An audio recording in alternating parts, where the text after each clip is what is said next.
ఈరోజు దేవుడు ఏం మాట్లాడుతున్నాడంటే, నేను నిన్ను వాడుకోవాలి అనుకుంటున్నాను. నా చేతి గండ్రగొడ్డలిగా నిన్ను వాడుకోవాలనుకుంటున్నాను. నేను నిన్ను సిద్ధపరచుకోవాలనుకుంటున్నాను. అనేకుల ఎదుట నిన్ను వెలిగించి వాడుకోవాలనుకుంటున్నాను. నా కుమారి, నా కుమారి, నా కుమారుడా, నా కుమారుడా, కుమారుడా, ఇదిగో నాకు ఇష్టమైనది ఇది అని దేవుడు మాట్లాడుతున్నాడు. దిద్దుబాటును ఒప్పుకునే మనస్సు, మృదువైన మనస్సు, వినయము కలిగిన మనస్సు, సాత్వికము గల మనస్సు నాకు ఇష్టం. ఎప్పుడైనా దేవుడు ఇలాంటి మాటలు మాట్లాడాడంటే మనల్ని ఆయన వాడుకోబోతున్నాడని అర్థం. ఆమేన్. ఆయన మనల్ని ఆశీర్వదించబోతున్నాడని అర్థం. దేవుడు ఎప్పుడైనా సరే ఆశీర్వదించాలనుకున్నప్పుడు ముందేం చేస్తాడో తెలుసా?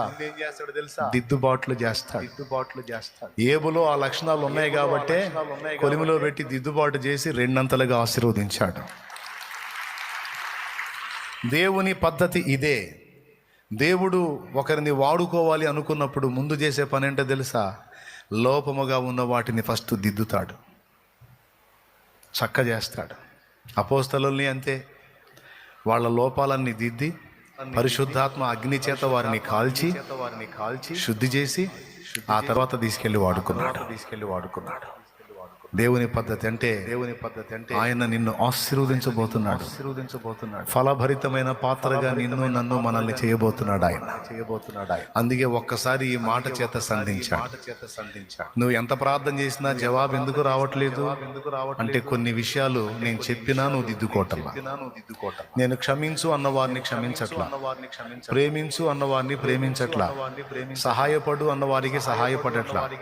ఇదిగో ఈ విషయంలో ఇలా ఉండు అని నేను ఎన్నిసార్లు చెప్పినా నువ్వు ఆ తత్వాన్ని వదిలిపెట్టట్లా.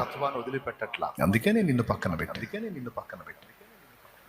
లేదు, నా కృప పొందగోరితివా, ఆశీర్వాదం పొందగోరితివా, అయితే నేను దిద్దినట్లెల్లా నీవు దిద్దుకోవాలి. నేను చెప్పినట్లెల్లా నువ్వు సరి చేసుకోవాలి. ఎందుకంటే నా చేతి ముద్ర యుంగరముగా నేను నిన్ను వాడుకోవాలి. హల్లెలూయా, హల్లెలూయా, హల్లెలూయా.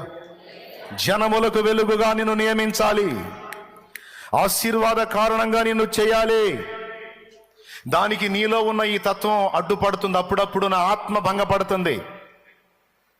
గనుక ఆహాన్ని విడిచి వినయాన్ని, దీనత్వాన్ని నీవు ఇది మొదలుకొని నీలో నీకు తొంగి చూసుకొని విమర్శించుకునే తత్వాన్ని నువ్వు సాధన చేయాలి. నా కుమారుడా, కుమారి అని దేవుడు మాట్లాడుతున్నాడు.